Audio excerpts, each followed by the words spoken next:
Light of ചെയ്യാനോ? ഒരു ചുമന്ന കല്ല് ആ മണ്ണിൽ പതിച്ച ദിവസം ആ നാടിന്റെ വിധി മാറി.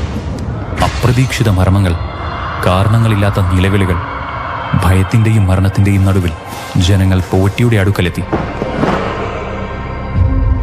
പക്ഷേ പോറ്റിയുടെ കണ്ണുകളിൽ ആ ഭയം തീരെ ഉണ്ടായില്ല.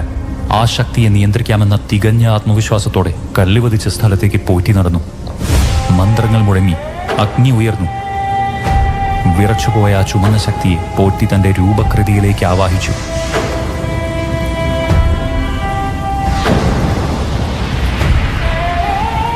പക്ഷെ ശക്തിയെ മുഴുവനായി ബന്ധിച്ചു എന്ന് കരുതിയെങ്കിലും അതവിടെ അവസാനിച്ചിരുന്നില്ല.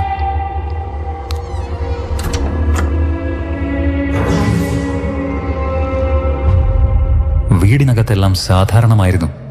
ചിരികളും ബന്ധങ്ങളുടെ ചൂടും ഒരു നിമിഷത്തേക്ക് ആ വീടിനെ നിറച്ചു. പക്ഷെ അവർക്കറിയാതെ അവരുടെ സമാധാനത്തെ നോക്കി മറ്റൊന്ന് കാത്തുനിന്നിരുന്നു. വൈകാതെ തന്നെ ആ ശക്തി തന്റെ ഇടം കണ്ടെത്തി. ഒരു ശരീരം ഇപ്പോൾ അതിന്റെ അധീനതയിലായിരിക്കുന്നു.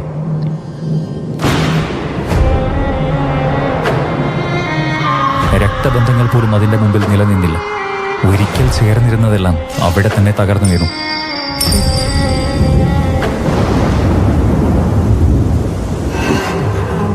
അവനെ ചുറ്റിയ നിശബ്ദത ഭാരം കൂടിയതുപോലെ തോന്നി.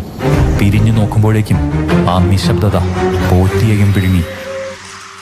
അങ്ങനെ പുറത്തുനിന്ന് ആരും എത്താതിരിക്കാനായി ആ ഇല്ലം ചുറ്റും വെള്ളം നിറഞ്ഞു. പിന്നീട് അവിടെ നിറഞ്ഞിരുന്നത് നിശബ്ദതയല്ല, അവസാനിക്കാത്ത ഒരു കാത്തിരിപ്പായിരുന്നു.